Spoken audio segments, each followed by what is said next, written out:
Si les parece, en 5 empezamos. Sí, sí, perfecto.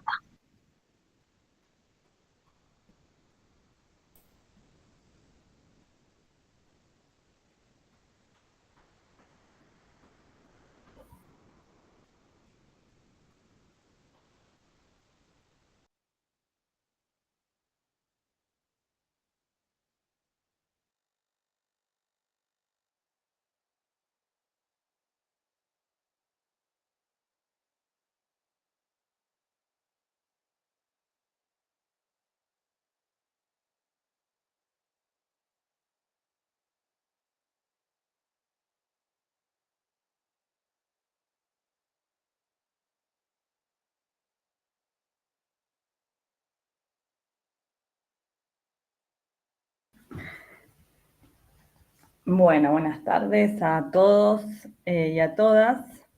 Gracias por Hola. sumarse a esta capacitación.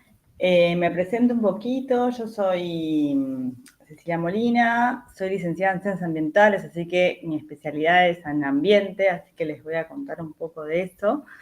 Y lo voy a vincular un poco con las actividades económicas. Pero bueno, no es mi especialidad la cuestión económica, sino las cuestiones ambientales. Así que nada, para presentarme un poco.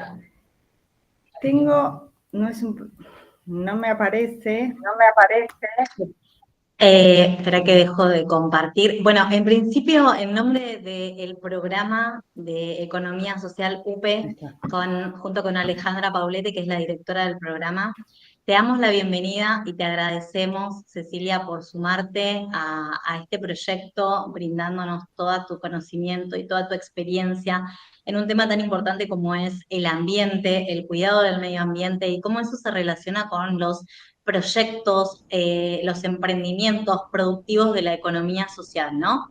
Personas que se agrupan y que trabajan para darle para adelante, a pesar del contexto, seguimos trabajando para darle para adelante, para generar un impacto positivo en nuestro entorno y que a veces no tenemos estos conocimientos tan específicos de cuidado del ambiente y cómo impacta eso el ambiente en nuestros emprendimientos, así que bueno, te agradecemos a vos la generosidad por compartir y tomarte un tiempito de tu abultada agenda, porque por lo que estuvimos viendo, sos una persona que tiene mucho conocimiento y experiencia. Humildemente se presentó la doctora Cecilia Molina con desde mi punto de vista, ¿no? Yo la presento un poco más dedicadamente, ella es doctora en Ciencias Agropecuarias de la Universidad de Buenos Aires y se destaca como docente investigadora en áreas de ecología y pastizales y biodiversidad y posee una sólida trayectoria no solamente en docencia, sino en proyectos de investigación sobre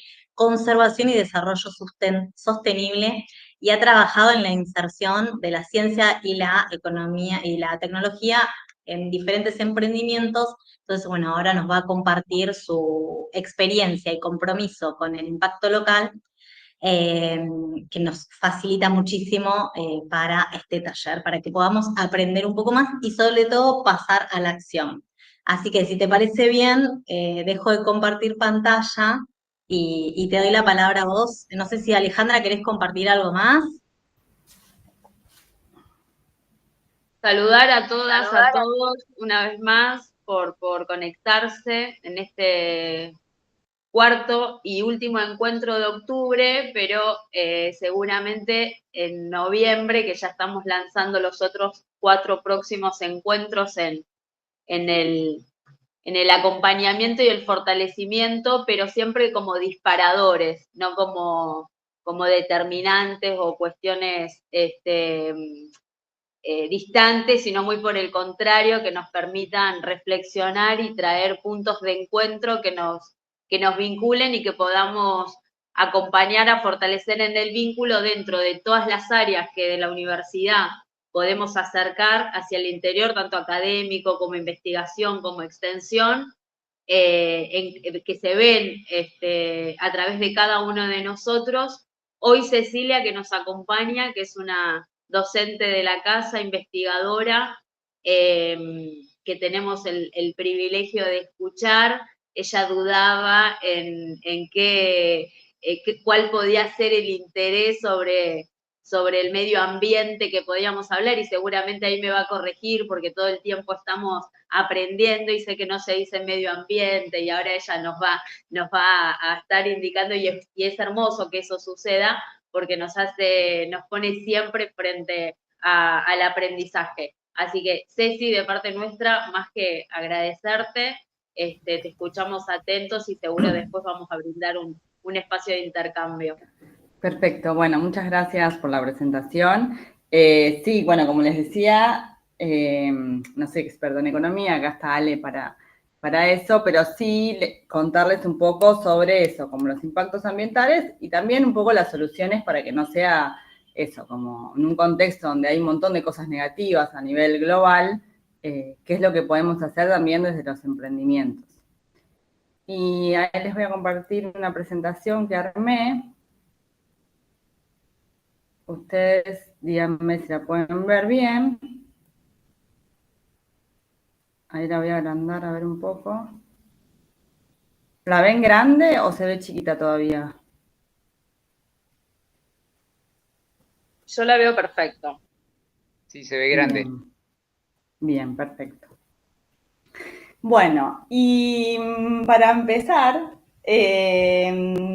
pensé una pregunta disparadora, así que empecé como de atrás para adelante, empecé por las preguntas en vez de por la exposición, pero para que nos preguntemos a ver qué entendemos por ambiente. Cuando la gente habla de ambiente, ¿qué decimos? ¿Qué nos parece? ¿A qué nos suena? ¿Qué escuchamos? ¿Qué leemos? No sé si alguien se anima a contarnos.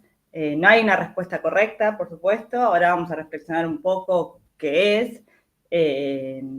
Pero bueno, quería saber qué era lo que pensaban cuando nos hacíamos esta pregunta.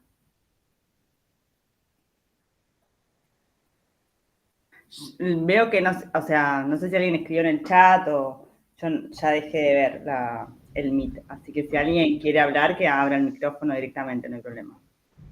Es todo lo que todo lo que nos rodea, ya sea natural o artificial. Bueno, ¿y qué sería artificial? O sea, ¿qué te suena artificial? Y lo artificial serían las construcciones, todo lo que sea objetos, infraestructura, todo lo que es la contaminación, todo lo que está creado por el humano y que modifica el entorno natural. Bueno, bien. ¿Quién más tiene algo para aportar a lo que dijo la compañera?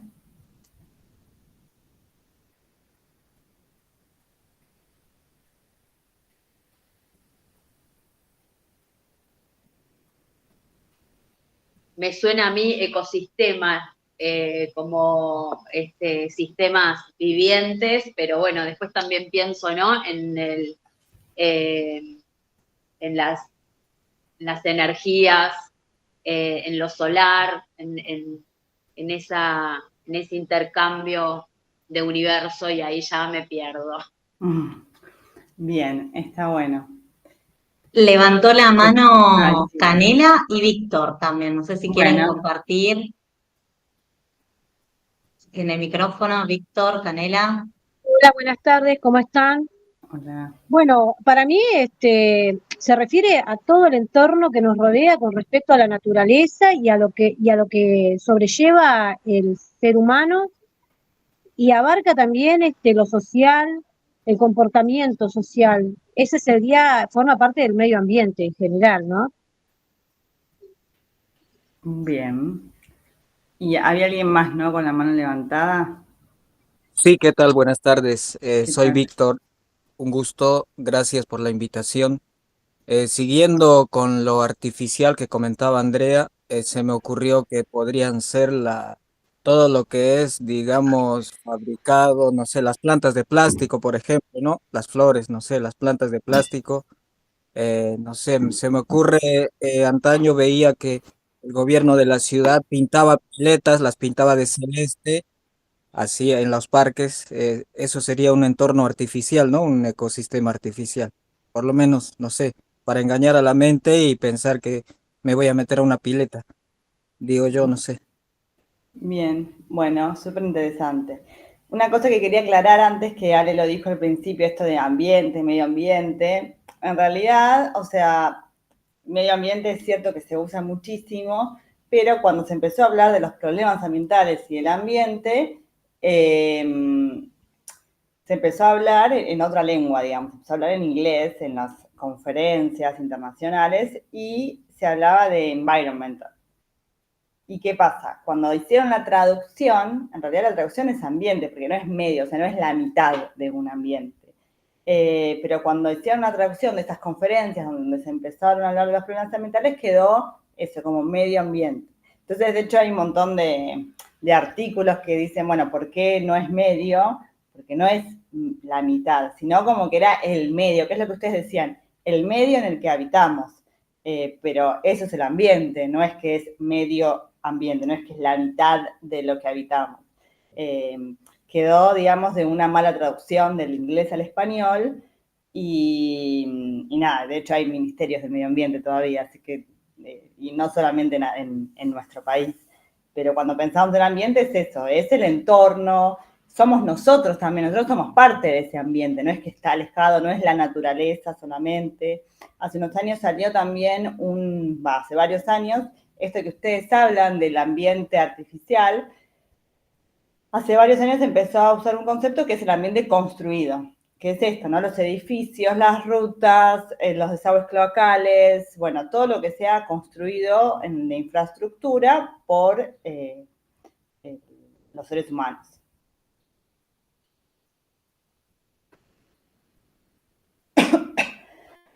Entonces acá lo que traje es unas definiciones que engloban todo lo que ustedes decían, bueno, el entorno donde viven los organismos, los factores biológicos y físicos que actúan en un mismo ecosistema, o sea, es todo en realidad.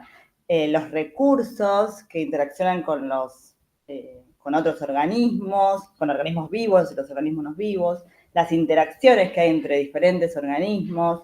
El ambiente es todo y es eso que ustedes decían, bueno, es como el ambiente que nos rodea y también nosotros somos parte de ese ambiente, o sea que cuando hablamos de problemas ambientales, que es un poco lo que yo les traje, bueno, también hablamos de los problemas que son para nosotros, porque nosotros somos parte de ese ambiente, no es que el ambiente es externo a nosotros y bueno, si contaminamos, no pasa nada, no, porque en definitiva nos termina afectando porque somos también parte de ese entorno natural.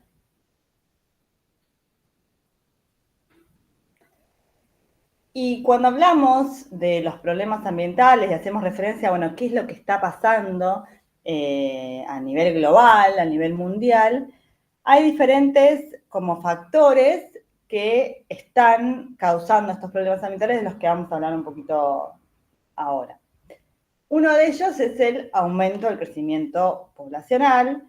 Este es un gráfico que mide la población en billones de habitantes a través del tiempo, desde 1950, y lo que se estima que va a ser en 2050, o sea, 100 años.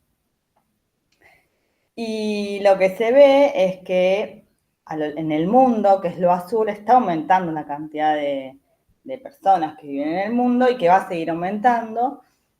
Y ese aumento se da sobre todo en los países menos desarrollados, en las economías en realidad menos desarrolladas, y en los países más del norte global, los países con mayor desarrollo económico, no están teniendo tanto crecimiento a nivel poblacional.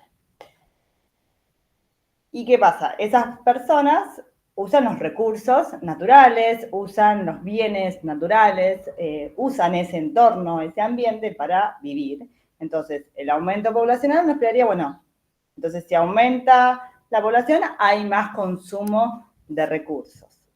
Eso es así, pero acá hay otro grafiquito de que hay que tener también una salvedad, que es que si bien los países menos desarrollados, que en general son los del sur global, son aquellos que más están creciendo a nivel poblacional, sin embargo, hay que ver cuánto consumen esas personas que habitan en esos lugares, o sea, cuántos recursos consumen. Y este mapa nos muestra el uso de los recursos naturales, el consumo, en hectáreas por persona en 2014. Y los colores más violetas, digamos, más oscuros, nos muestran aquellos países que consumen más. O sea, en el gradiente, digamos, de colores, cuanto más naranja hacia violeta es porque se consume más. Y cuanto menos, o sea, más amarillito, se consume menos. Entonces, vemos patrones más o menos claros. Si bien en los países más desarrollados, como en países de Europa, Estados Unidos, son los que menos crecimiento poblacional tienen, son los que más consumen los recursos. En cambio, si miramos, bueno, Argentina está en nivel medio, pero si miramos los países de África, por ejemplo, si bien hay, o India, que tiene un crecimiento poblacional muy alto, no consume tantos recursos naturales, por supuesto acompañado de niveles de pobreza y otras cosas mucho más complejas, pero digamos, son estas dos cosas lo que ocasionan los mayores problemas, el crecimiento poblacional y el uso de los recursos. Y también quiénes usan los recursos, cómo se usan los recursos y de qué manera, que es lo que hablábamos hoy al principio. De qué manera desde hacer emprendimientos económicos se puede cuidar, ¿no? Estos recursos. Y otro concepto, no, ya me está adelantando. Pero sí, esto es en realidad un concepto que se empezó a usar hace un par de años, que es interesante, que es que está vinculado con el crecimiento del uso de estos recursos, de estos bienes naturales, y todos los años se está calculando cuál es la capacidad de carga y de qué manera se está como consumiendo más de lo que en realidad el planeta, el mundo produce. Entonces, acá tenemos otro gráfico que son millones de toneladas de materiales y a lo largo del tiempo, de 1970 a 2014. Y los colores indican diferentes materiales: biomasa, minerales no metálicos, combustibles fósiles, metales. Y lo que se ve para la mayoría de ellos, sobre todo para los metales, es que se está consumiendo el uso de esos materiales. O sea que cada vez estamos consumiendo más de estos recursos. Entonces, lo que se calcula a partir de este aumento del uso de los recursos es esto que se conoce como el día del sobregiro de la Tierra. Que lo que nos está diciendo es, bueno, qué día del año, por ejemplo, no sé, en 2014, fue el 28 de julio, el mundo consume la cantidad de recursos para ese año, o sea, y como que a partir de ese día ya está consumiendo más de lo que se produjo ese año, más de lo que la naturaleza dio, por decirlo de una manera, ese año, entonces está como en deuda con el planeta. Por eso lo que se dice es que se consume 1,75 planetas en el año, en vez de consumir lo mismo, digamos, que no sé si se consume madera para hacer una mesa y no se planta ese árbol que se extrajo, bueno, se está consumiendo más de lo que se está reponiendo de alguna manera.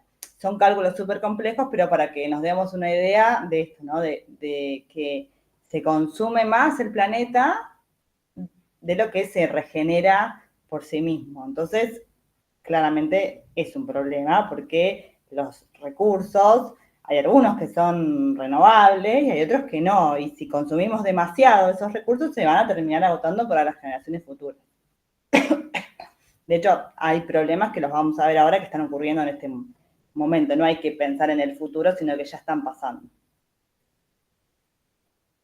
Y una manera de estudiar estas problemáticas es con un concepto que se usa hace bastantes años, que es los cambios globales. ¿Qué es esto de los impactos de las actividades humanas en el funcionamiento del ambiente, en el funcionamiento de la biosfera? Que está vinculada, como yo les decía, con el crecimiento de la población humana, pero también con el mayor uso de los recursos, el uso de la energía, el uso del agua, el uso de la biodiversidad, el uso de la tierra y demás. Y esos impactos globales son los que se modifican ese ambiente. Generan pérdida de biodiversidad, generan contaminación, generan cambio climático, generan que haya escasez de agua.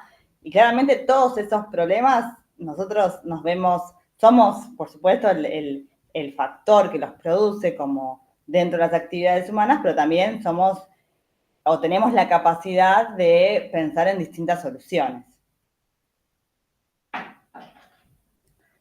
Entonces, estos cambios globales los podemos dividir en distintos.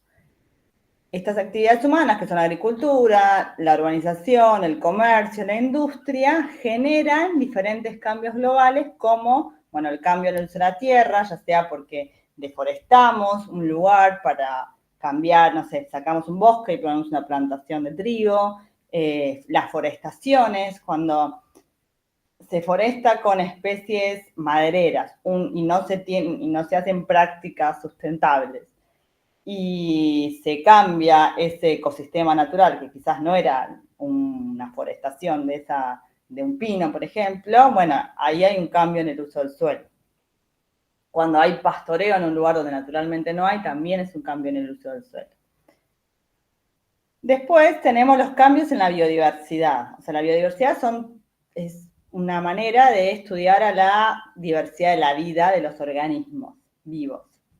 Y estas actividades humanas lo que están generando son extinciones, bueno, invasiones biológicas, que ahora vamos a ver un poco qué es, y si se pierde la biodiversidad, después los ecosistemas son menos resilientes y empiezan a aparecer, por ejemplo, entre otros muchos problemas, empiezan a aparecer estas epidemias que vemos a veces, como, no sé, por ejemplo, un caso concreto, el tema del dengue. Hay más mosquitos. Bueno, además de que por el cambio climático y por otras cuestiones, por la urbanización, porque no hay descacharreo y demás, los enemigos naturales, digamos, quien se consume los mosquitos, cada vez hay menos en las ciudades. Hay menos libélulas, hay menos arañas, hay menos anfibios, que son quienes consumen al mosquito. Entonces, esa relación es súper directa de cómo nos afecta que haya menos biodiversidad. Digamos, aparecen epidemias, por ejemplo, entre muchos otros problemas, ¿no? Después también tenemos cambios en la composición de la atmósfera. Seguramente habrán escuchado hablar de la reducción de la capa de ozono por los aerosoles hace muchos años. La contaminación, ya sea del agua, del suelo, de la atmósfera. Y los cambios climáticos que generan cambios en las precipitaciones, aumentos en las temperaturas o eventos extremos, que haya momentos en los que del año, no sé, que haga calor, cuando en julio, por ejemplo, en Argentina, bueno, esos eventos extremos se producen por el cambio climático. Y ahora lo que les voy a mostrar un poco rápido son cuáles son esos diferentes o ejemplos de esos cambios globales. Uno, como les mostraba, era el cambio en el uso del suelo. Acá se ve bastante gráfico, que es la deforestación. Esto es una foto del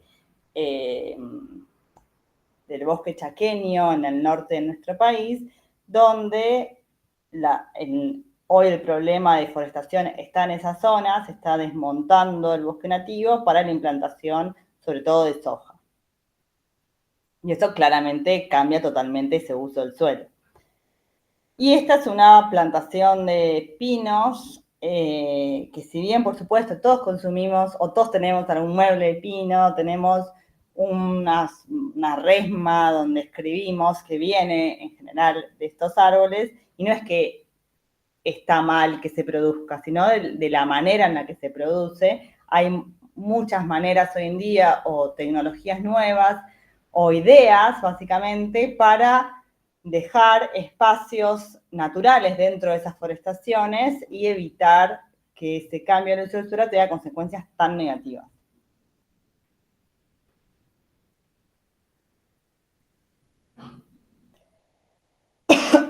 Y otro de estos cambios globales que este último tiempo se habló mucho porque es realmente un problema muy evidente, es el cambio climático.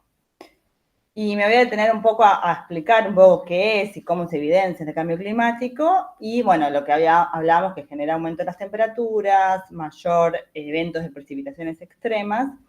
Y el cambio climático, como definición, es una variación en el clima que está atribuida a la actividad humana, ya sea de manera directa o de manera indirecta.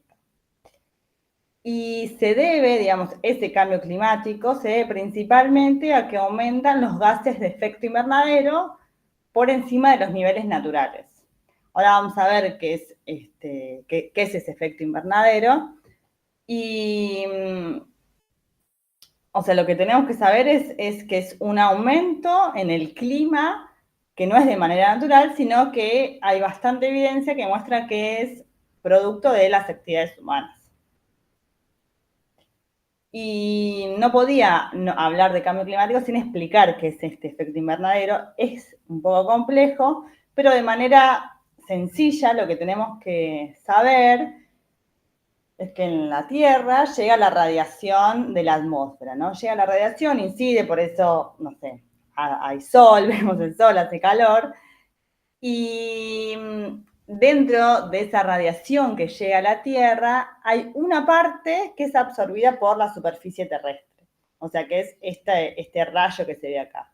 O sea, llega ese rayo, lo absorbe la superficie terrestre, y naturalmente esa superficie terrestre tiene la capacidad de como enviar de nuevo radiación hacia la atmósfera de nuevo, que es esta línea que se ve acá, que está acá, perdón, que lo que absorbe lo emite de nuevo hacia la atmósfera. Ahora, ¿qué pasa cuando se vuelve a mandar a la atmósfera? Existen estos gases de efecto invernadero, que son, por ejemplo, el metano, el dióxido de carbono, los clorofluorocarbonados. Bueno, son distintos, el más conocido es el dióxido de carbono, y lo que hacen esos gases de efecto invernadero es retener ese calor, esa radiación que la Tierra emitió. Y eso ocurre naturalmente. Si no ocurriría, la Tierra sería mucho más fría y no permitiría al menos nuestra vida en la Tierra a los humanos, quizás sí otras especies que puedan vivir bajo esas condiciones frías, pero la mayoría de los seres vivos que conocemos no existirían si no existirían estos gases de efecto invernadero que retienen parte del calor que la Tierra emite hacia la atmósfera y lo vuelven a mandar. Es como que el Sol manda energía a la Tierra se la vuelve a mandar, y esos gases de efecto invernadero lo absorben y lo vuelven a mandar a la Tierra para que, bueno, haga calor. Si no, las temperaturas serían mucho menores que las que conocemos actualmente. Ahora, ¿qué pasa? Esos gases de efecto invernadero están naturalmente en la atmósfera, pero lo que está pasando ahora es que esos gases de efecto invernadero están aumentando cada vez más, y eso se debe a la actividad humana. Es el dióxido de carbono que viene de la quema de combustibles fósiles como el petróleo para la producción de energía, para la movilidad de los aviones, para los autos, para la producción de productos, valga la redundancia, genera que esos gases de efecto invernadero cada vez sean más. Entonces, esa energía que volvían a mandar a la Tierra cada vez es mayor, o sea que hay más energía disponible en nuestro sistema, en nuestra biosfera. Entonces, al haber más energía disponible, hay más probabilidades, bueno, de que aumenten las temperaturas medias, que ya se vio que aumentaron en promedio, y que además haya esta probabilidad de eventos extremos. ¿Y cómo sabemos que esos niveles de gases de efecto invernadero están aumentando si siempre estuvieron? También, además de que se habla mucho de cambio climático, porque se están viendo efectos evidentes estos últimos años, también hay una parte de la sociedad mundial que niega que eso exista. Y no sé, bueno, sí, hay muchas razones por las cuales puede negar por qué eso exista, pero hay mucha evidencia que muestra que no es así, que realmente están aumentando por arriba del nivel histórico. Y este gráfico, que lo hizo la NASA, muestra el dióxido de carbono en el tiempo. Y este 0 es el día inicial, que es 1950, y lo que se ve es los como años anteriores. Esto se hace con, es muy complejo de medir, pero se puede medir con fósiles y demás esos niveles de dióxido de carbono, y lo que se ve es que a lo largo de los años antes del 0, que es 1950, que es el 0 porque está vinculado con mayor desarrollo industrial, lo que se ve es que hay una variación de esos niveles, digamos, no es que todos los años estuvo igual. Es cierto, baja, sube, baja, sube, baja, sube, pero a lo máximo que llegó en este pico es a 300 partes por millón, que es una unidad para medir gas de efecto invernadero, que no importa ahora.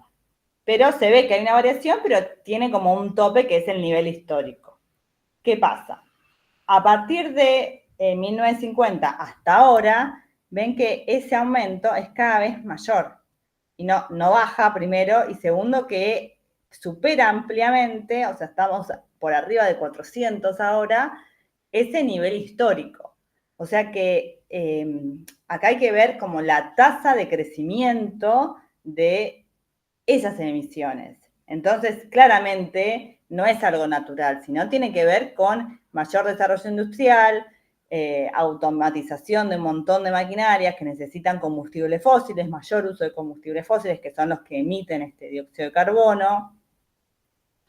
Y además que no es que como en este año sube y después baja, acá siempre está aumentando, que es de hecho lo que se ve en este otro gráfico que hizo otra institución, que desde 1960, un poco antes, hasta 2020, siempre aumentaron más o menos esos gases de efecto invernadero, que es el dióxido de carbono, a lo largo del tiempo. O sea que está aumentando, es por el efecto de la actividad humana y tiene impactos negativos. Y dentro de esos impactos negativos es el aumento de la temperatura media global. Ya se observó que, comparado con niveles históricos, a nivel mundial hace 1 grado más de temperatura.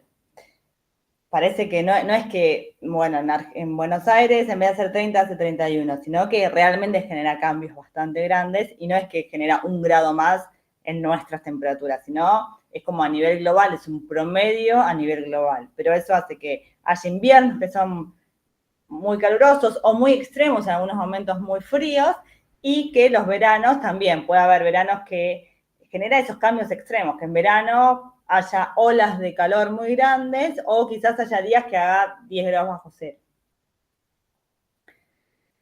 Y lo que se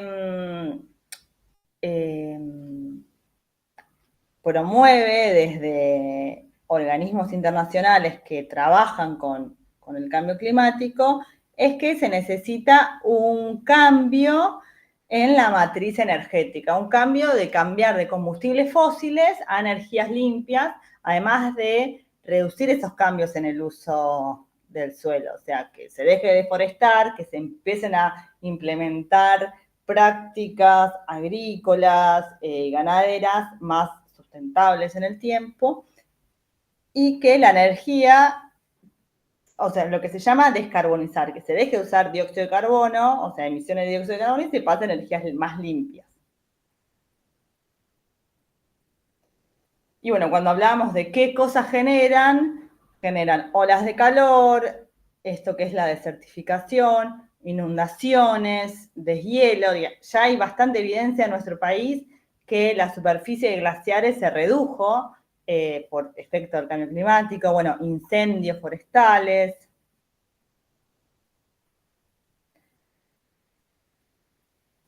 Y eso en cuanto al cambio climático. Después hay otros cambios globales que están vinculados con la contaminación, que puede ser de diferente tipo, puede ser contaminación en el agua, contaminación en la atmósfera, contaminación del suelo. Acá está como un poco de todo.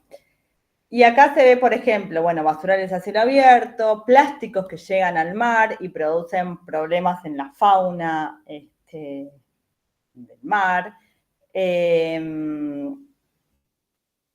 Les iba a decir algo y me olvidé. Y este aumento en los residuos, por ejemplo, son los que generan eso, que produzcan basurales a cielo abierto. Pero también, no sé, los desagües cloacales no tratados llegan a los cuerpos de agua. Digamos, son todos desechos que producimos propios de las actividades humanas, no solo los desechos cloacales, también los desechos industriales no tratados que llegan a los cuerpos de agua.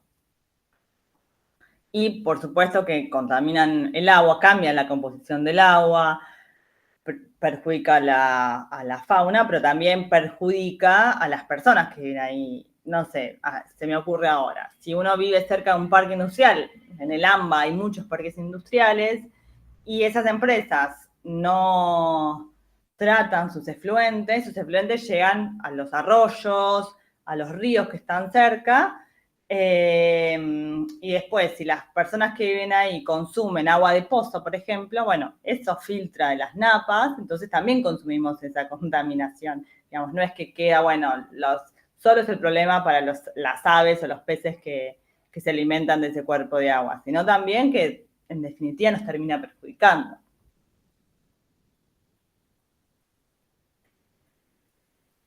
Y por último, dentro de estos cambios globales,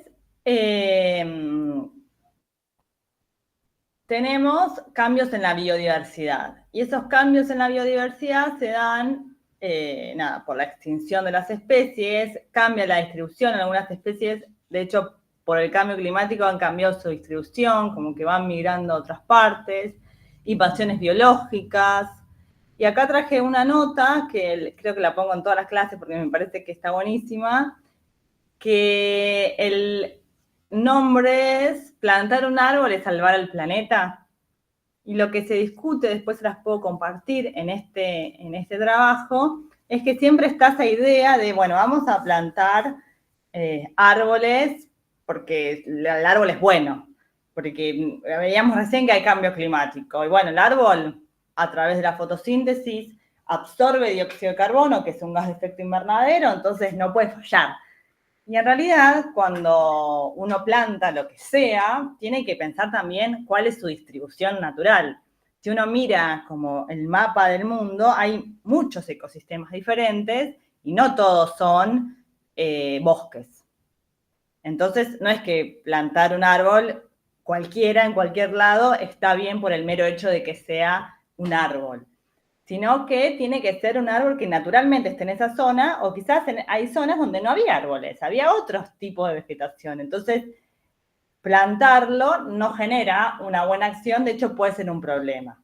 Y este es el caso en la Patagonia Argentina, y de hecho ha pasado en muchos lados de nuestro país que había empresas que para compensar sus problemas o sus impactos negativos sobre el ambiente, para compensarlo plantaban árboles por todo un mecanismo que había, que ahora cambió,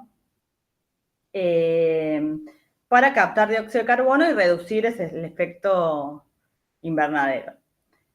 Y en realidad generaban otro problema, que es que cambia la biodiversidad. Acá en esta zona de la Patagonia no había un bosque de pinos. Los bosques de pinos son del hemisferio norte, Estados Unidos y otras partes. Entonces, si pongo un árbol de pinos, en realidad sí, quizás hay más dióxido de carbono, pero estoy cambiando totalmente la biodiversidad del lugar.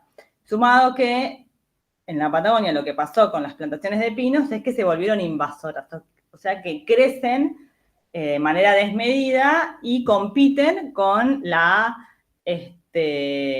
flora nativa, lo cual es un problema bastante grande, igual que en otros lados este problema de las invasiones biológicas, o sea, llevar una planta donde no es natural a otro lado, eso es un problema porque es una especie que se llama exótica y no sabemos si puede ser un problema, y en este caso lo que sucedió es que invadió, que creció muchísimo.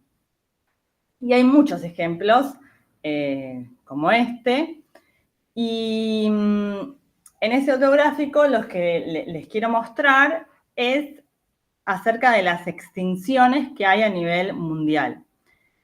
Y Fundación Vida Silvestre, que es una organización que trabaja en la conservación de la biodiversidad, generó un índice, que es índice de Planeta Vivo, que lo cual mide cuánta o cómo es la tendencia de las poblaciones de las especies silvestres. Entonces lo que se ve en o sea, 1 quiere decir que se mantienen esas poblaciones, y es menor a 1 quiere decir que esas poblaciones están reduciendo. Y lo que se ve en este gráfico es que de 1970 a 2018, ese valor del índice de Planeta Vivo fue disminuyendo.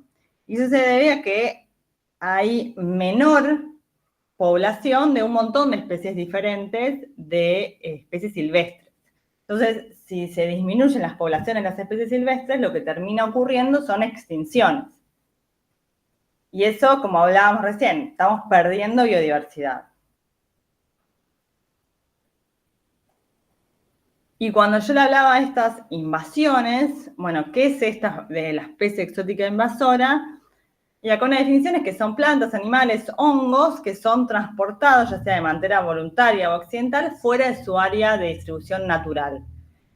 Y lo que pasa muchas veces es que, como están fuera de su área de distribución natural, no tienen enemigos naturales, no tienen quien las coma naturalmente.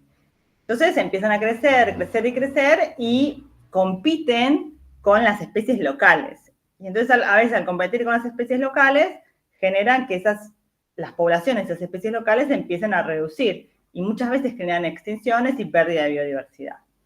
Algunos ejemplos en nuestro país hay un montón, y a nivel mundial muchísimos. De hecho, la hormiga argentina es invasora en otras partes del mundo, porque no sé si la llevaron intencionalmente, pero está en otras partes del mundo. Uno de ellos, en nuestro país, que de hecho es la segunda planta más invasora a nivel mundial, es el ligustro, que es una planta que en todas las veredas hay, porque crece muy rápido, tiene eso que la gente quiere para una vereda, que es el crecimiento rápido, pero cuando llega a los lugares naturales también crece rápido y desplaza, digamos, a muchas hectáreas de vegetación nativa. Y ya se sabe que es una especie invasora y así todo se sigue como vendiendo en un montón de lados. Otra es la acacia negra, que tiene unas espinas muy grandes y por lo menos en la región pampeana cada vez está creciendo más las poblaciones de esta especie, que es norteamericana, es muy invasiva y es un problema, por ejemplo, en áreas naturales, pero también en campos productivos.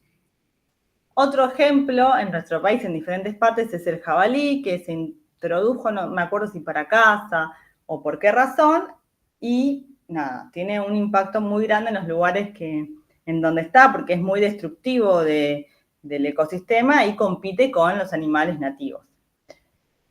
Y otro ejemplo, por último, es el castor, que se introdujo en Tierra del Fuego. Es un castor que vino de Canadá, se introdujo en Tierra del Fuego con el fin de usar la piel de manera productiva, o sea, para piel, básicamente. Lo que pasó es que cuando lo introdujeron acá, en Tierra del Fuego, el clima no es igual que en Canadá, por más que esté en una latitud similar, es mucho más frío que Canadá. Entonces, la piel que producía, por decirlo de alguna manera, no era la misma. Entonces los dejaron, los liberaron, y ahora esa población creció muchísimo, hay miles de castores, y el problema es que generan castoreras, porque son castores, generan castoreras que son como lagunitas para donde necesitan vivir, y para eso tienen que cortar los árboles nativos de nuestros bosques.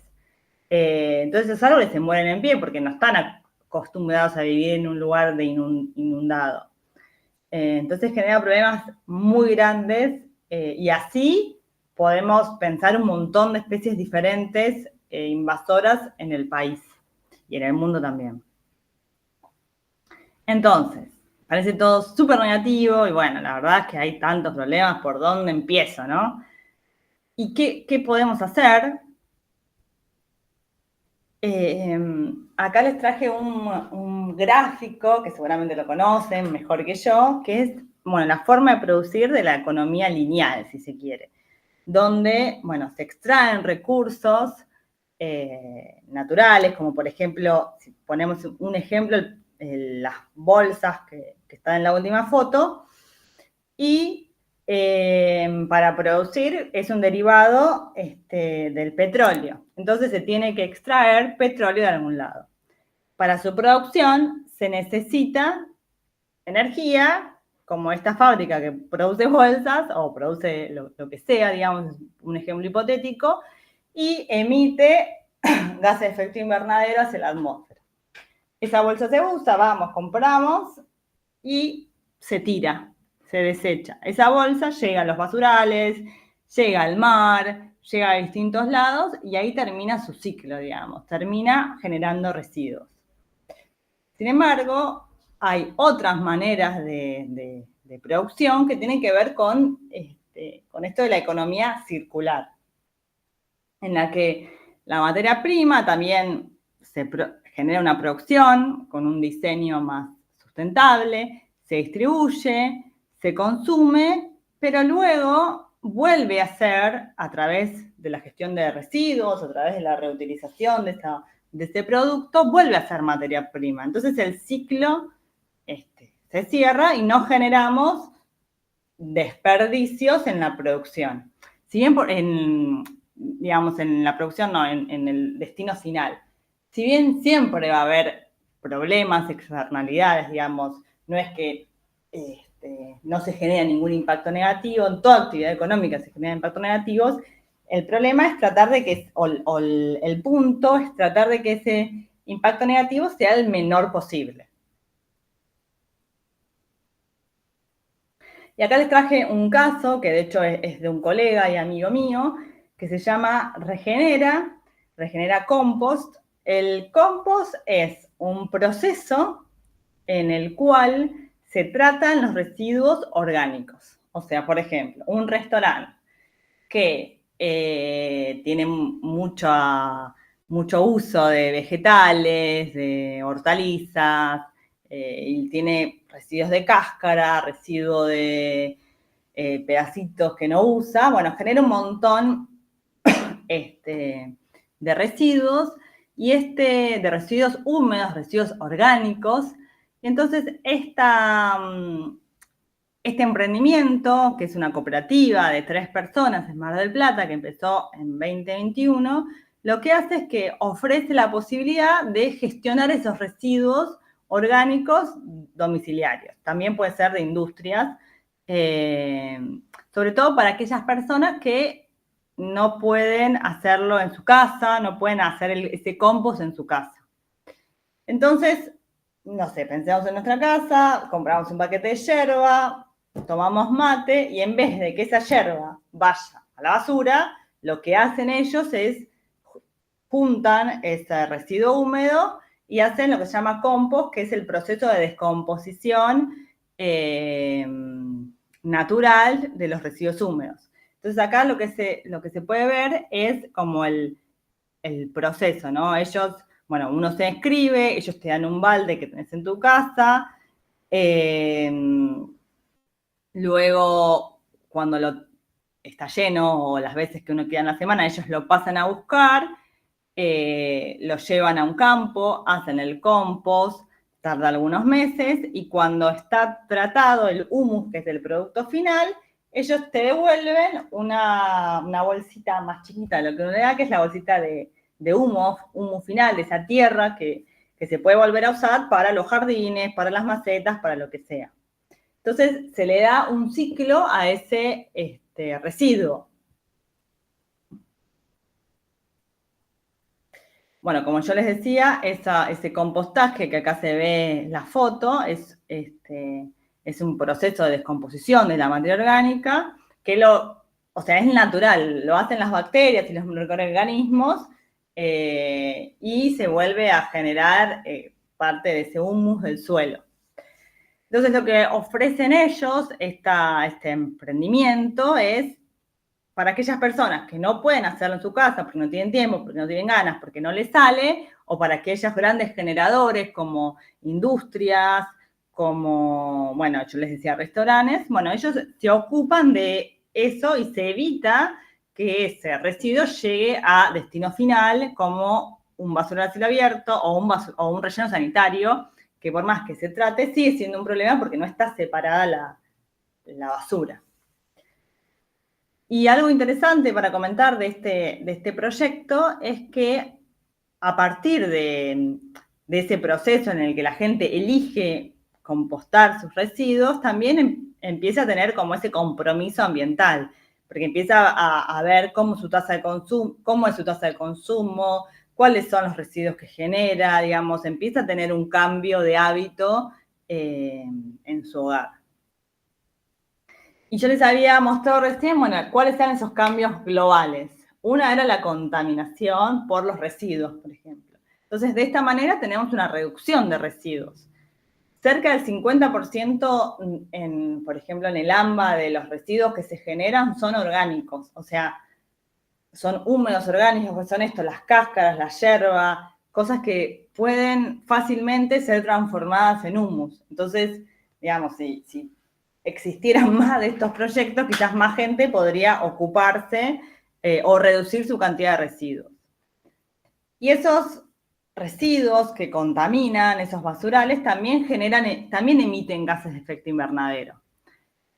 Porque esa descomposición que generan cuando están todos mezclados, digamos, con los vidrios, con las latas, con lo que sea, generan emisiones de gases de efecto invernadero que, como habíamos visto, contribuyen a esa parte del cambio global que era el cambio climático. Entonces, de esta manera, además de reducir los residuos, se reducen las emisiones de gases de efecto invernadero.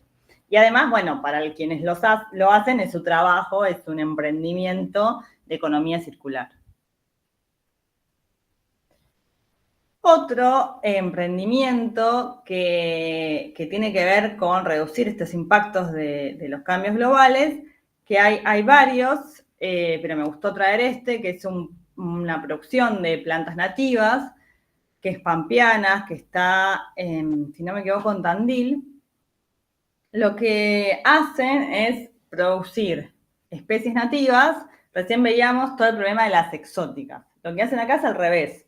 Producen especies que son locales, de la flora local, para evitar esa pérdida de biodiversidad que estábamos viendo que estaba en declive, que cada vez teníamos menos biodiversidad. Entonces, este emprendimiento hace que haya una oferta de especies de plantas nativas para los jardines, para los campos también, digo, como revertir esa pérdida de la biodiversidad a partir de empezar a producir especies que son locales y también revalorizar esa flora local nativa. Y otro emprendimiento que me gusta mucho y siempre los cuento en las clases porque me parece súper inspirador, es un ecohotel que está en Purmamarca, o sea, en el norte de nuestro país, y tienen, hace un par de semanas, de hecho, ganó un premio de economía circular, la gerenta de este hotel, y tienen muchas opciones, digamos, en las que están reduciendo realmente esos cambios globales.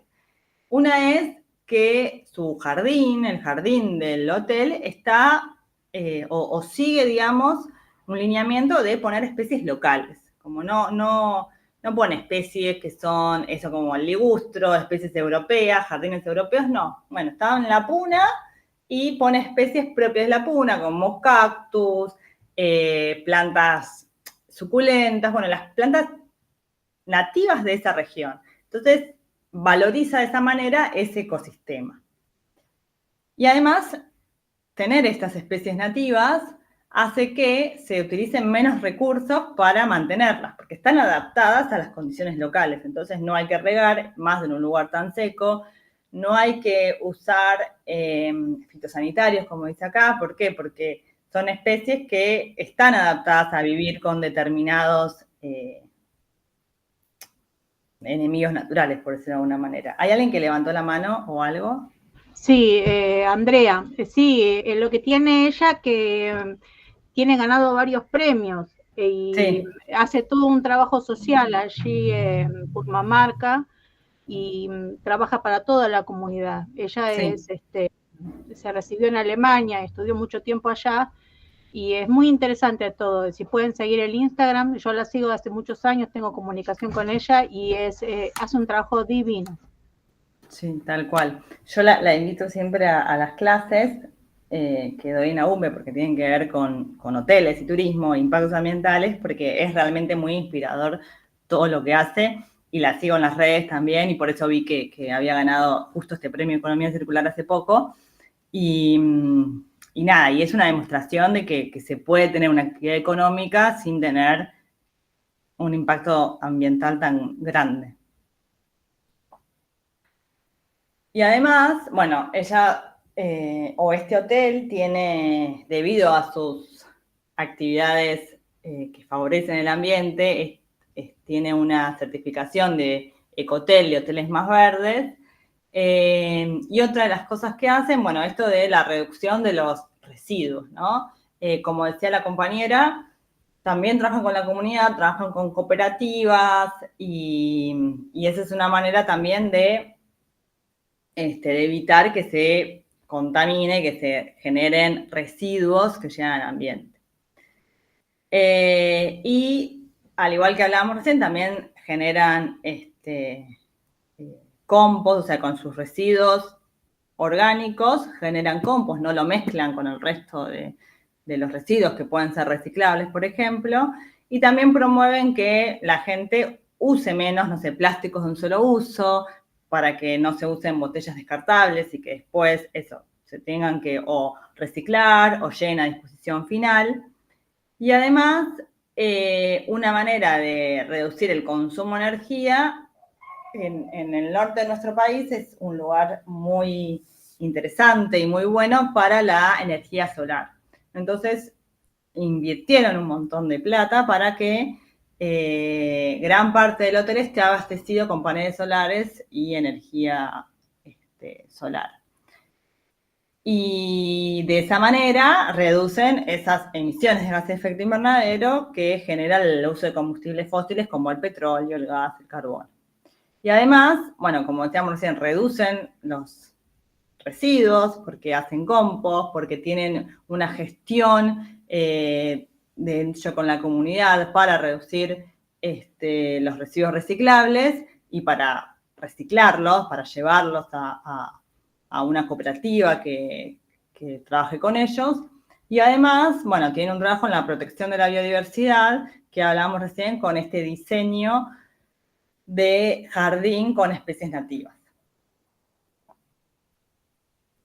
Y bueno, además de este concepto de economía circular, habrán visto y entiendo que estuvieron charlando sobre la economía social y solidaria, en la que además de ser, digamos, una fuente de trabajo y una manera de subsistencia, esta economía social tiene otros principios que tienen que ver con, bueno, una fuente de trabajo digna, con el trabajo cooperativo, con las cooperativas de trabajo que generan que las decisiones en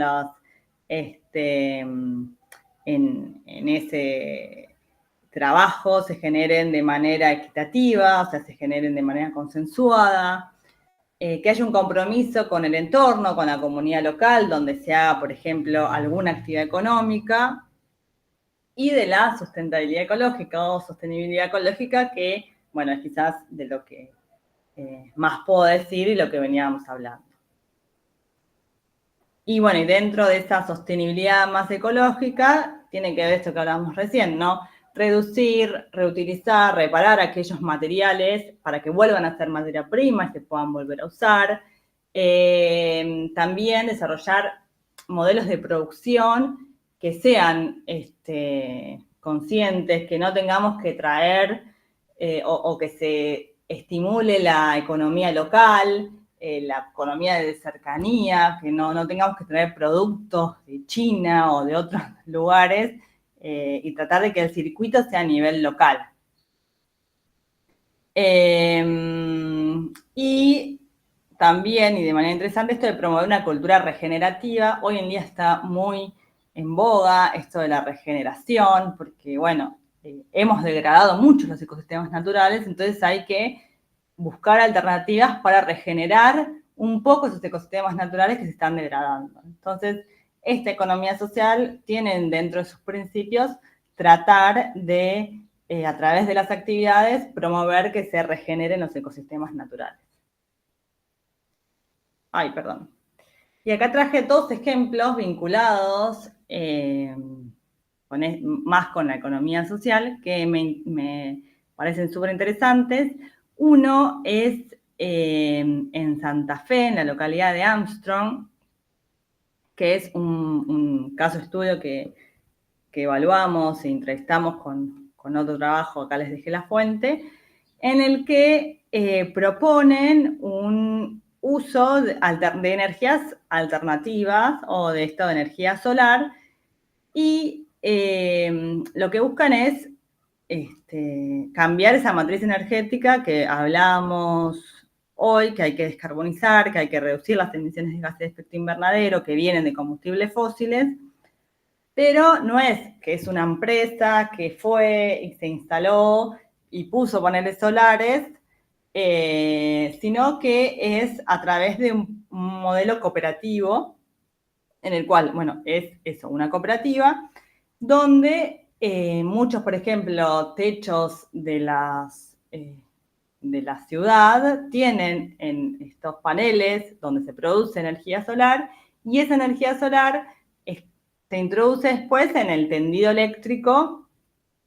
Digamos, no es que solo energía solar lo que se produce ahí, sino que se mezcla con la energía convencional, pero es una manera de ir en esta transición energética hacia reducción de energías fósiles o energías más contaminantes.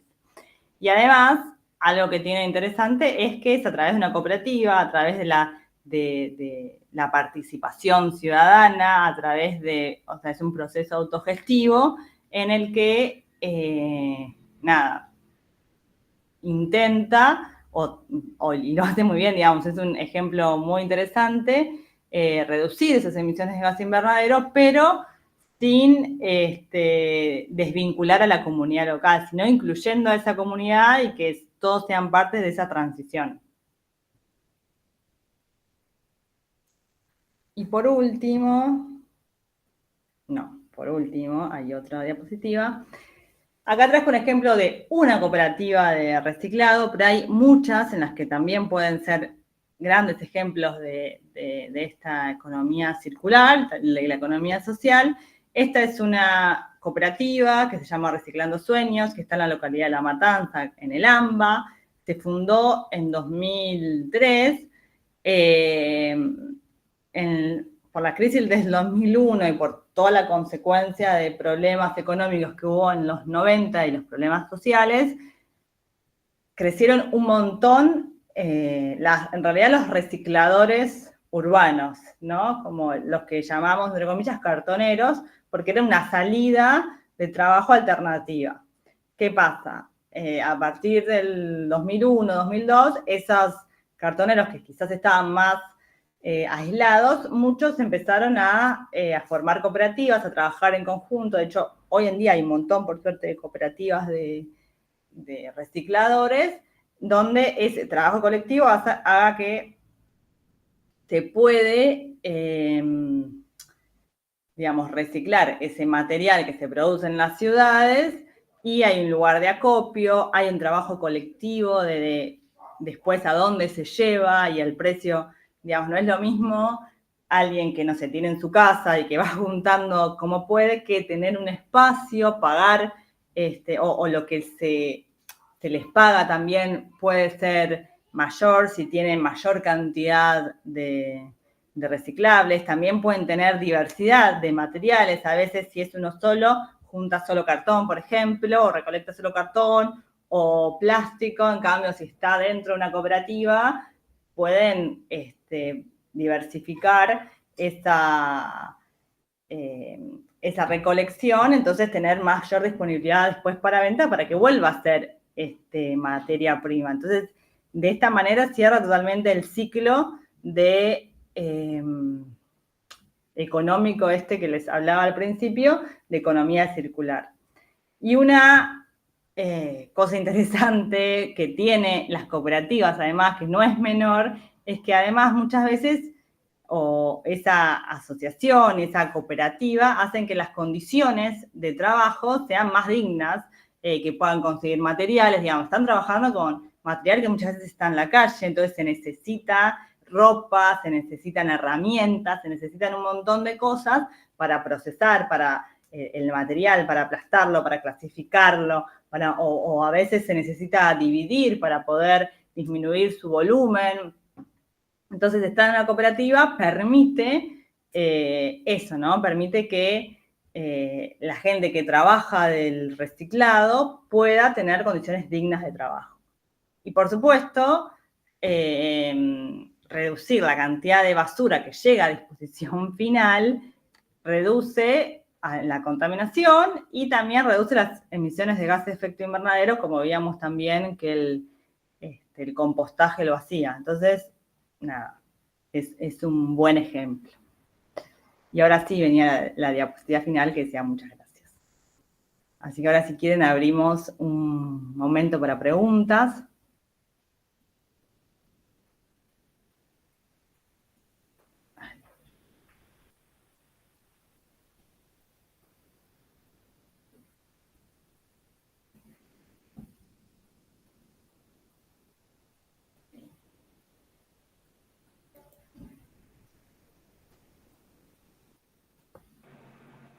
Creo que hay que aprovechar el intercambio. Cecilia, a mí siempre me pasa que cuando te escucho, que primero te agradezco porque siempre te haces el tiempo para preparar estas clases que nos dejan, a mí en lo particular,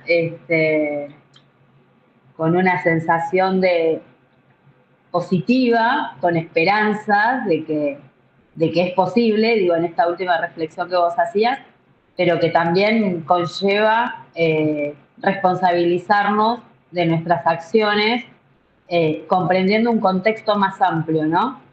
Desde el principio, cuando vos comenzaste, hacías ahí en uno de los mapas esto de el consumo de los recursos en cuanto a la población distribuida en los países y ese semáforo indicativo.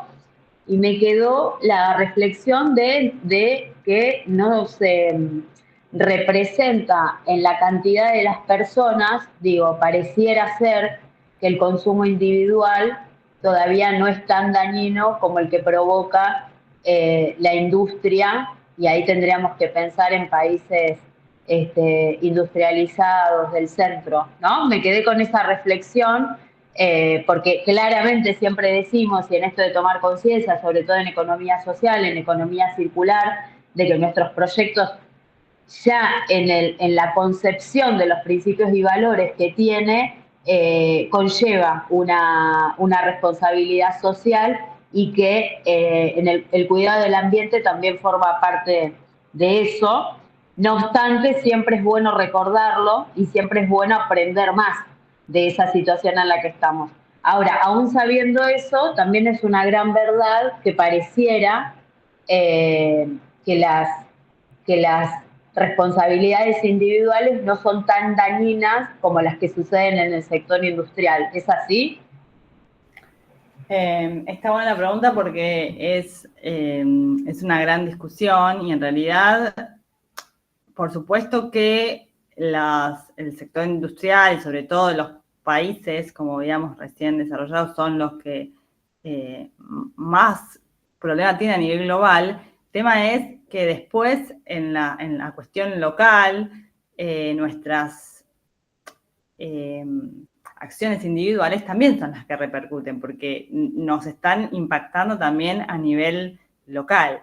Quizás Argentina no es dentro de Argentina no es dentro de los países que más gas de efecto invernadero emite comparado con China o Estados Unidos, pero si pensamos a nivel local, si no reducimos nuestros residuos, los basurales a cielo abierto están muy cerca nuestro. Y la contaminación que tenemos en las aguas, en los ríos, también nos repercuten de manera directa.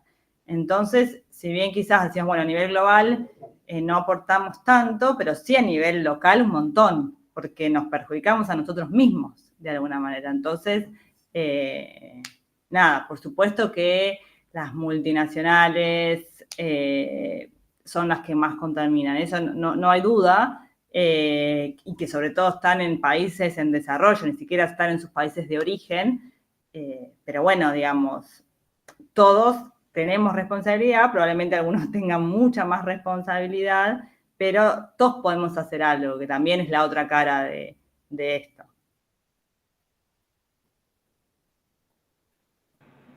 Gracias, Ceci.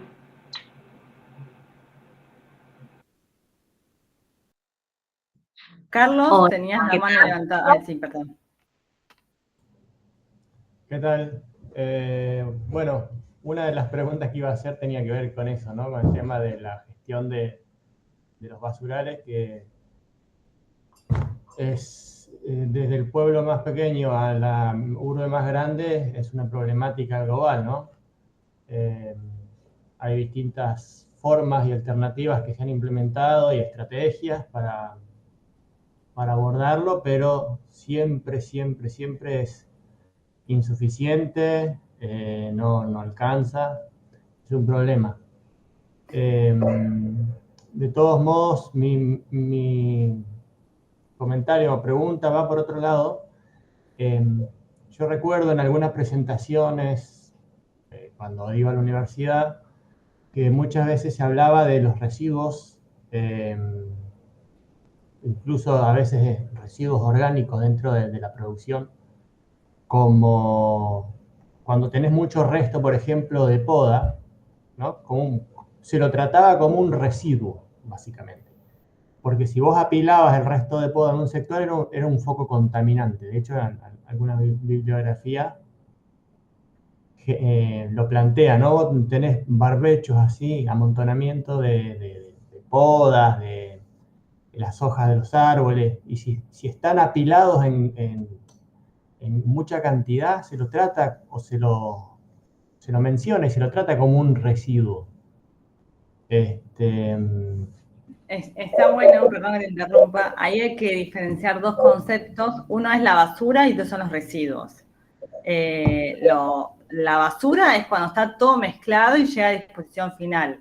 Los residuos pueden ser residuos reciclables porque es lo que queda, digamos. El residuo húmedo, el residuo de poda, no está mal decir residuo, pero si uno si lo separa y lo trata de manera independiente, no es basura, no llega a disposición final.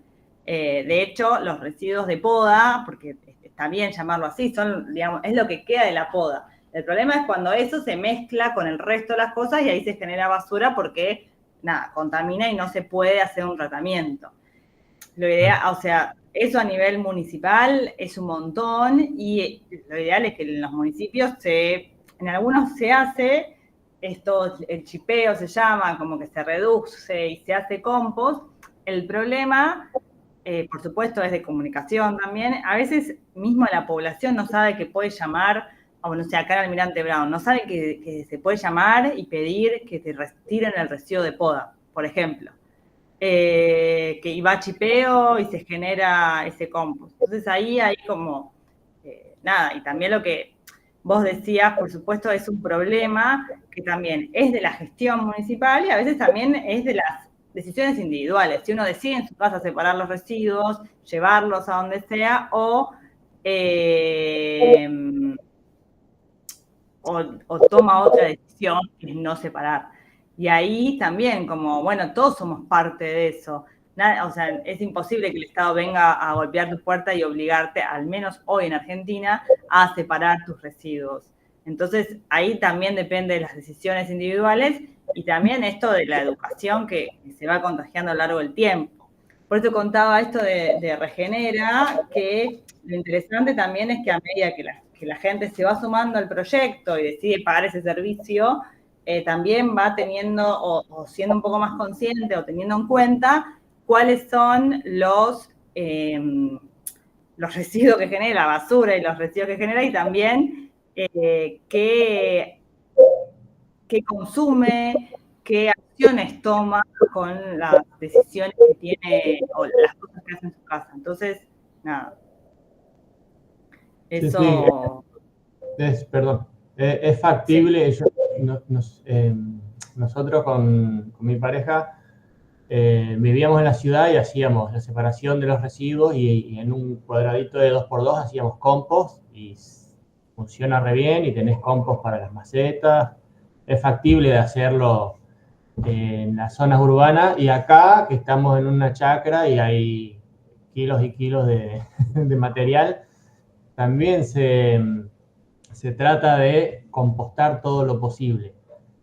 Bueno, ahora tenemos un problema más de volumen, no tenemos mucho volumen de restos, pero de todos modos el hábito generado de separar el residuo, de no traer bolsas del supermercado, de usar envases de vidrio en vez de plástico, tratar de cuando uno compra evitar el plástico siempre, es impresionante la cantidad de volumen que se logra achicar.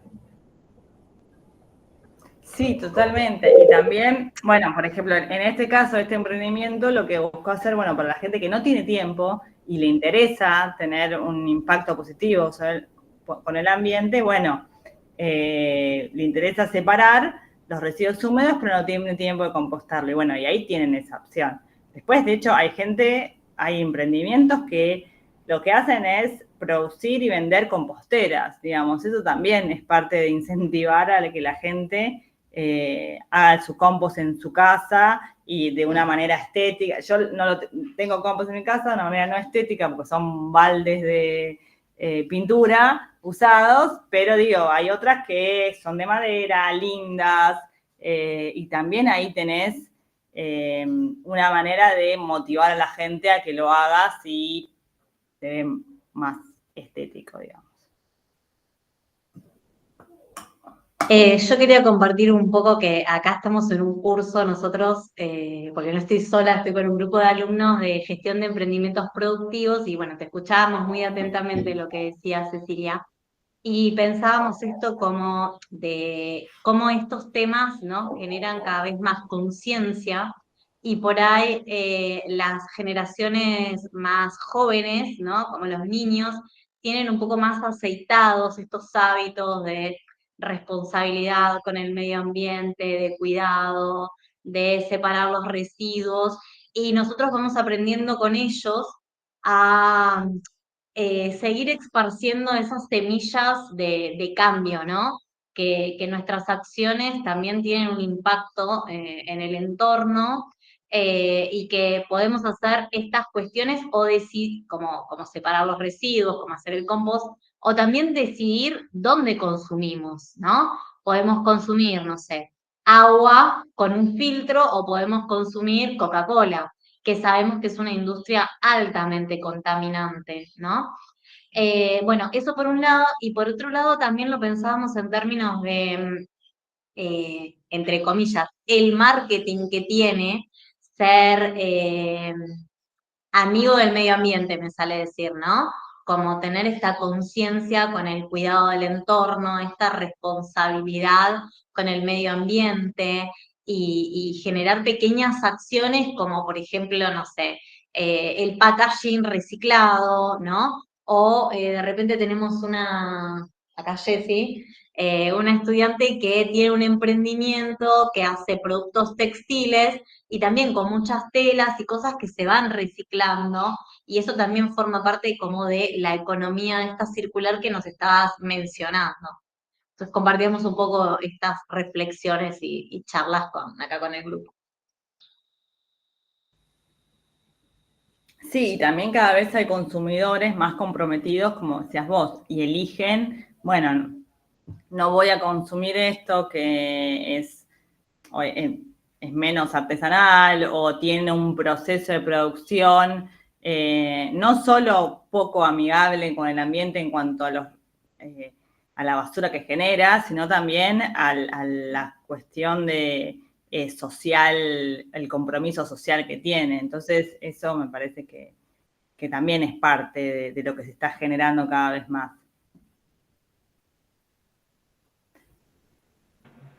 Es interesante ahí el hecho de llamarnos a reflexionar sobre nuestros hábitos. Quizás un ejercicio, y a veces lo solemos hacer en clase, es el de dar cuenta de todo lo que consumimos desde que nos levantamos hasta que nos acostamos, ¿no? Bueno, me levanto, me pongo, no sé, las zapatillas, bueno, qué zapatillas son, dónde las compré, el cepillo de dientes, la pasta de dientes, el vasito, el agua, como decía Ceci. Digo, yo a veces a mis alumnos les hago reflexionar y te dan una lista de todo ese consumo, de qué productos son y dónde los adquirí, ¿no? Para después reflexionar sobre, ¿es posible que todo eso que consumo trate de revertirlo de alguna manera con menos impacto negativo? Ya sea porque lo puedo comprar quizás de una manera más social y responsable dentro de la comunidad a la que pertenezco y no tener que ir a quizás un supermercado que incluso el producto a veces hasta me sale más caro, hasta el prestar atención en el producto, ¿no? A veces es gracioso y no las verduras envasadas al vacío, ¿no? Que compremos, no sé, la palta pelada en una bolsita porque supuestamente, o la fruta pelada porque se mantiene más en una bolsa al vacío. Y así infinitos ejemplos de cuán responsable soy con el consumo que hago de lo que me gusta tener o de lo que compro para mi hábito de vida. Y ahí claramente aparecen un montón de cuestiones en que no reparamos y sin embargo podrían ser evitables o por lo menos considerarlas como un cambio, ¿no? Personal. Sí, tal cual. Sí, me hice acordar esto de bueno, yo les decía, que les decía si se animan a contar de los proyectos, porque hay cooperativas yerbateras, hay cooperativas de frutos en el sur, digo, si quieren contar sus proyectos, también pensando en formas de acción concretas, ¿no? Que podamos reflexionar como disparadores. Carlos, contá el tuyo.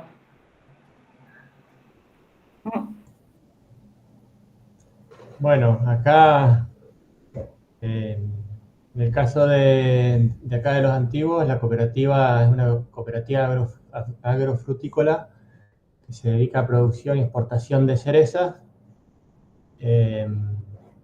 Y bueno, el tema, como les decía, el tema de la gestión de la poda muchas veces termina en la quema, ¿no? El tema de todo lo que sale en exceso de material suele ser, si bien son producciones chicas, ¿no? 2 hectáreas, 4 hectáreas, 6, una más grande, pero no es mucho más que eso. Es un problema disponer de un espacio donde dejarlo, qué hacer con ello. caro para un productor comprarse una chipeadora. El municipio tiene una, nunca está afilada ni funciona. El Consejo Agrario tiene otra, también el mismo problema. Bueno, y siempre termina siendo complicado el tema de la gestión de lo que queda de la poda. Y en el caso de la fábrica de Marrasquino, que son los carozos, eso por lo general se lo llevan a alguna deposición final para rellenar, bueno, nosotros acá, mi suegra los usa tiene un cuadrito de frambuesas y los pone en los caminitos, ¿no? Entonces evita que salga el yuyo porque el colchón que hace de carozos de cereza mantiene ese espacio como libre de yuyo y queda bonito y es práctico. Pero bueno, no es tanto el caso de los carozos, sino el tema de los restos de poda. Imagínense que son, en total, entre todos los productores, son 45 hectáreas en producción. El volumen total es bastante importante, ¿no? Cada uno lo gestiona como puede, como le sale. Pero sí, ese es un problema para resolver. Sí, sí, quizá, o sea, se necesitan grandes hectáreas a veces para eso, grandes hectáreas no, pero un terreno grande para poder trabajar eso. Pero, digamos, todo ese resto también de poda es como material súper interesante para trabajar, porque puedes hacer un montón de compost y después, digamos, la gente que te vende las tierras o nada hace eso. Entonces, digamos, es una materia prima interesante. Incluso lo que pensamos ya se quema, y digo, también se podría usar, no sé en qué tamaño tendrán, pero digo, leña para calefaccionar. No sé dónde estás vos. Sí, acá en Patagonia. No, Claro. de hecho se usa, digamos, cuando hay restos de poda más grandes, como troncos y eso, Claro. va todo a calefacción generalmente. Pero después tenemos la ramita del año que crece, que tiene el grosor de un dedo y es larga como de 70 centímetros. De eso tenés mucho. Es complicado para el fogón o para la estufa, es incómodo porque es muy largo y muy finito. Claro, sí. Sí, tiene que tener otro uso ese resto de poda. Sí. Los que no tienen ese tamaño. Sí, o sea, a mí lo que se me ocurre son estas como ahí justo un compañero también decía, yo hago compost en Misiones y tengo una empresa para eso. Nada, como estimular a que alguien se ocupe. Por supuesto que la inversión inicial es muy grande si tenés que comprar maquinaria, porque es así. Pero bueno. Sí, el tema de la otra acá es la logística. Estamos muy bueno, en sí, ¿viste? claro. O sea, revender algo así, tenés que sacarlo de acá a un lugar donde haya posibles consumidores, ¿no? O interesados en el producto. Sí, y también el frío hace que la tasa de descomposición no sea tan alta como en Buenos Aires o en Misiones, Sí. que es mucho más alta. Entonces, es cierto que hay que tener en cuenta eso. Quizás ahí no sé, como ahí la gestión estatal o la gestión municipal, estaría bueno ver si se puede trabajar en conjunto con ellos, que seguramente capaz que no es fácil, pero bueno, como a veces para un productor, cuando hay distancias tan largas, hay que como eso, repensar diferentes estrategias. Sí, ahí el tema de fíjate vos que tanto el municipio por su lado tiene una chipeadora y el Consejo Agrario, que es otra institución del Estado, tiene otra. Y cuando vos necesitas, ninguna funciona. En vez de reunirse los dos, tener una que funcione bien, importante, para que sirva para la producción local, no. Es complicado. Es complicado. De hecho, se termina resolviendo, muchas veces se termina resolviendo por la organización de los mismos productores, con esfuerzo económico propio, como se está pensando ahora, por ejemplo, comprar una trituradora. Pero bueno, una trituradora de ese material es cara, habría que comprarlo entre todos los productores. Después tenés que mover ese vehículo enorme de un lugar a otro. Necesitas un carro o algo especial, también hay que comprarlo. Pero bueno, podría ser factible. Está bueno, sí. Bueno, es interesante eso para tenerlo presente en estas articulaciones entre la universidad, las necesidades latentes reales que hay en los proyectos, digo, los distintos docentes, investigadores que hay para el interior de la universidad. Así que son cuestiones para ir trabajándolas, digo, a ver qué se nos pueden ir ocurriendo para ayudar a esas instancias. Esa es mi perra, ¿la escuchan?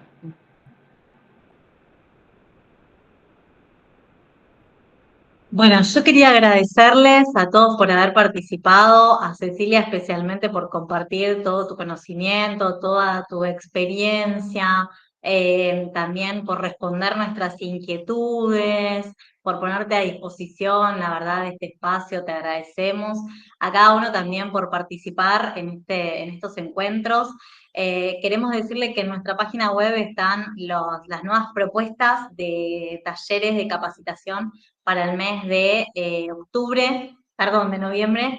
Y bueno, mañana les vamos a estar enviando un correo electrónico con la información para que puedan inscribirse y también con una encuesta que siempre nos sirve esta retroalimentación que ustedes nos hacen. Para la mejora continua, como siempre, ¿no? Y para seguir generando este vínculo tan necesario entre la universidad y todos los conocimientos que se generan ahí, que se producen en este espacio académico, que es la universidad, al servicio de la comunidad, del territorio, de los actores de la economía social y solidaria, de los emprendimientos y del trabajo que se genera a lo largo y a lo ancho del país para siempre la mejora continua y generar un impacto también positivo en nuestro entorno con más conciencia, ¿no? Con más presencia y más responsabilidad de nuestras pequeñas acciones que sin duda al final del día generan un cambio. Así que muchas gracias. Bueno, muchas gracias por la invitación. Gracias, Ceci, como siempre, un placer, un lujo escucharte. Gracias a todas y todos. Ahí ponía que próximo, en breve, estamos subiendo las clases al canal de YouTube, así quedan y son disparadores para seguramente nos inviten a pensar una segunda opción.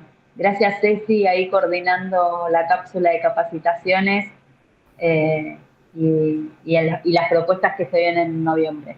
Gracias, Ceci. Ambas, Ceci. Listo, gracias. Nos vemos. Gracias.